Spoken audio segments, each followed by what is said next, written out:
ದೇಶದ ಶಿಲ್ಪಕಲೆಯ ದಿಗ್ಗಜ ಅಮರಶಿಲ್ಪಿ ಜಕಣಾಚಾರ್ಯರು ಕರ್ನಾಟಕ ಸೇರಿದಂತೆ ಅನೇಕ ರಾಜ್ಯಗಳಲ್ಲಿ ಶಿಲ್ಪಕಲೆಯ ಬೆಳಕನ್ನು ಚೆಲ್ಲಿ ನಾಡಿನ ಉದ್ದಗಲಕ್ಕೂ ದೇವಾಲಯಗಳ ರೂಪಣೆಗೆ ಹೊಸ ಮೈಲಿಗಲ್ಲು ಇಟ್ಟ ಅಮರಶಿಲ್ಪಿ ಜಕಣಾಚಾರ್ಯರು ಅಮರರಾದರು. ಅವರ ಶಿಲ್ಪಕಲೆ ಅಮರವಾಗಿಲ್ಲ ಅಂತ ಚಳ್ಳಕೆರೆ ತಾಲೂಕು ವಿಶ್ವಕರ್ಮ ಅಧ್ಯಕ್ಷ ವೆಂಕಟೇಶ್ ಆಚಾರ್ ಹೇಳಿದರು. ನಗರದ ತಾಲೂಕು ಕಚೇರಿಯಲ್ಲಿ ಆಯೋಜಿಸಿದ್ದ ಅಮರಶಿಲ್ಪಿ ಜಕಣಾಚಾರ್ಯರ ಭಾವಚಿತ್ರಕ್ಕೆ ಪುಷ್ಪನಮನ ಸಲ್ಲಿಸಿ ಸವಿಸ್ಮರಣೀಯ ದಿನಾಚರಣೆಯನ್ನು ಉದ್ದೇಶಿಸಿ ಮಾತನಾಡಿದರು. ಇತ್ತೀಚೆಗಷ್ಟೇ ನಿರ್ಮಾಣವಾಗುತ್ತಿರುವ ಶ್ರೀರಾಮ ಮಂದಿರ ನಿರ್ಮಾಣದಲ್ಲಿ ಬಹುಪಾಲು ಕರ್ನಾಟಕದ ವಿಶ್ವಕರ್ಮ ಸಮುದಾಯದ ಶಿಲ್ಪಿಗಳು ಶ್ರೀರಾಮ ಮಂದಿರ ದೇವಸ್ಥಾನ ಹಾಗೂ ರಾಮನ ಪ್ರತಿಮೆಯ ವಿಗ್ರಹವನ್ನು ವಿಶ್ವಕರ್ಮ ಸಮಾಜದ ಸಮುದಾಯದ ಜನಾಂಗದವರು ನಿರ್ಮಿಸ್ತಾ ಇದ್ದಾರೆ ಅನ್ನೋದು ಹೆಮ್ಮೆ ತರುವ ವಿಷಯ.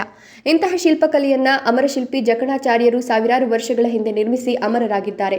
ಅಂತಹ ಮಹಾನ್ ವ್ಯಕ್ತಿಗಳ ಆದರ್ಶಗಳನ್ನು ತಿಳಿದು ಅವರ ದಾರಿಯಲ್ಲಿ ಸಾಗಬೇಕು ಅಂದರು. ಇನ್ನು ಈ ಸಂದರ್ಭದಲ್ಲಿ ಅಮರಶಿಲ್ಪಿ ಜಕಣಾಚಾರ್ಯರ ಉಪನ್ಯಾಸವನ್ನ ವಕೀಲರಾದ ಸುಮಲತಾ ಮಾತನಾಡಿ, ವಾಸ್ತುಶಿಲ್ಪದಿಂದ ಇತಿಹಾಸವನ್ನು ನಿರ್ಮಿಸಿದ ಹಾಗೂ ಶ್ರೀಮಂತಗೊಳಿಸಿದ ಏಕೈಕ ವಿಶ್ವಕರ್ಮ ಅಂದ್ರೆ ಅವರೇ ಮಹಾನ್ ಶಿಲ್ಪಿ ಅಮರಶಿಲ್ಪಿ ಜಕಣಾಚಾರ್ಯರು. ಅಮರಶಿಲ್ಪಿ ಜಕಣಾಚಾರ್ಯರು ಮೂಲತಃ ಕರ್ನಾಟಕ ರಾಜ್ಯದ ತುಮಕೂರು ಜಿಲ್ಲೆಯಿಂದ 9 ಕಿಲೋಮೀಟರ್ ದೂರದಲ್ಲಿರುವ ಕೈದಾಳ ಎಂಬ ಗ್ರಾಮದಲ್ಲಿ ಜನಿಸಿದ್ರು. ಕೆಲವು ದಾಖಲೆಗಳ ಪ್ರಕಾರ ಈ ಊರಿನ ಹೆಸರು ಕ್ರೀಡಾಪುರ ಎಂದು ಉಲ್ಲೇಖವಾಗಿದೆ. ಅವರು ತಮ್ಮ ಬಾಲ್ಯದಿಂದಲೇ ಶಿಲ್ಪಕಲೆಯನ್ನು ಅಳವಡಿಸಿಕೊಂಡು ವೃತ್ತಿ ಜೀವನ ಸಾಗಿಸ್ತಾ ಇದ್ರು. ಅಂದಿನ ತುಮಕೂರು ಪ್ರಾಂತ್ಯ ಅಂದಿನ ಅರಸರು ಕಲ್ಯಾಣಿ ಚಾಲುಕ್ಯರು ಆ ಪ್ರದೇಶವನ್ನು ಆಳ್ತಾ ಇದ್ರು. ಜಕಣಾಚಾರ್ಯರು ತಮ್ಮ ಮದುವೆಯಾದ ನಂತರವೇ ಮನೆ ಬಿಟ್ಟು ಹೊರಟು ಶಿಲ್ಪಕಲೆಯನ್ನು ಮೈಗೂಡಿಸಿಕೊಂಡು ನಾಡಿನ ಹಲವಾರು ಕಡೆ ತಮ್ಮ ಶಿಲ್ಪಕಲೆಯನ್ನು ಪ್ರದರ್ಶಿಸಿದ್ದಾರೆ. ಇಂತಹ ಆದರ್ಶಗಳನ್ನು ನಾವು ನೀವೆಲ್ಲ ತಿಳಿದು ಅವರು ಹಾಕಿಕೊಟ್ಟ ದಾರಿಯಲ್ಲಿ ನಡಿಬೇಕು ಅಂತ ಹೇಳಿದ್ರು. ಈ ಸಂದರ್ಭದಲ್ಲಿ ಅಮರಶಿಲ್ಪಿ ಜಕಣಾಚಾರ್ಯ ಪ್ರಶಸ್ತಿಯನ್ನು ರಥಶಿಲ್ಪಿ ನಾಯಕನಹಟ್ಟಿಯ ಬಿತಿಪ್ಪೇಸ್ವಾಮಿ, ಪರಶುರಾಂಪುರ ಸಿದ್ದಬಂಡಾಚಾರ್ಚಾರ್, ಚಳ್ಳಕೆರೆಯ NJR ಆಚಾರ್ 3 ಜನಕ್ಕೆ ಪ್ರಶಸ್ತಿ ಪ್ರದಾನ ಮಾಡಲಾಯಿತು. ಇನ್ನು ಈ ವೇಳೆ ಅಖಿಲ ಭಾರತ ವಿಶ್ವಕರ್ಮ ಪರಿಷತ್ ಅಧ್ಯಕ್ಷ ಆರ್ ಪ್ರಸನ್ನಕುಮಾರ್, ಮಂಜುನಾಥ ಆಚಾರ್, ಶ್ರೀನಿವಾಸ್ ಆಚಾರ್, ಚನ್ನಗೇಶ್ವ ಆಚಾರ್, ಸಿಇ ಪ್ರಸನ್ನಕುಮಾರ್, ಮಹಿಳಾ ಸಂಘದ ಸರಸ್ವತಮ್ಮ, ರಾಜಕ್ಕ, ಸುಜಾತ, ಮಂಜುಳಾ, ಪ್ರಸನ್ನಕುಮಾರ್, ಉಮಾದೇವಿ, ಶಿವಮ್ಮ ಸೇರಿದಂತೆ ಅನೇಕ ವಿಶ್ವಕರ್ಮ ಬಾಂಧವರು ಹಾಜರಿದ್ದರು. Mounesh Achar, NKS TV4 Challakere.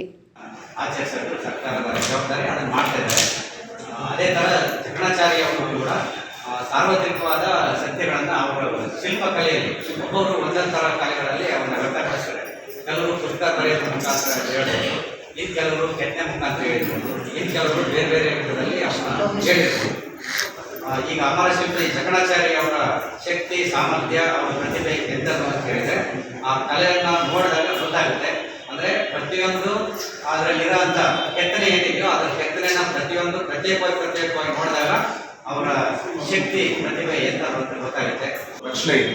ಆ ನಿಟ್ಟಿನಲ್ಲಿ ಇವತ್ತು ನಡೀತಕ್ಕಂಥ ಕಾರ್ಯಕ್ರಮದಲ್ಲಿ ಒಂದು 2 ನಿಮಿಷ ಮಾತಾಡಲಿಕ್ಕೆ ಅವಕಾಶವನ್ನು ಕೇಳಿದ್ದೇನೆ. ಈ ಊರಿನ ಪ್ರತಿನಿಧಿಯಾಗಿ, ಈ ಭಾಗದ ಪ್ರತಿನಿಧಿಯಾಗಿ ರಾಜ್ಯವನ್ನು ಪ್ರತಿನಿಧಿಸ್ತಕ್ಕಂಥ ಅವಕಾಶ ನನಗೆ ಸಿಕ್ಕಿದೆ. ಆ ನಿಟ್ಟಿನಲ್ಲಿ ಮುಂದಿನ ದಿನಗಳಲ್ಲಿ ಸಾಹೇಬರಲ್ಲಿ ಈ ಸಮಯನ 10 ರಿಂದ 12 ಗಂಟೆ ಶಿಫ್ಟ್ ಮಾಡ್ಕೊಳ್ತಾರೆ. ಯಾಕಂದ್ರೆ ಎಲ್ಲರೂ ವಿಶ್ ಮಾಡ್ಕೊಳ್ತಕ್ಕಂಥ ಕೆಲಸಗಳು, ಸೀನಿಯರ್ನ ಮಾತಾಡಿಸ್ತಕ್ಕಂಥ ಅವೆಲ್ಲ ಅವತ್ತು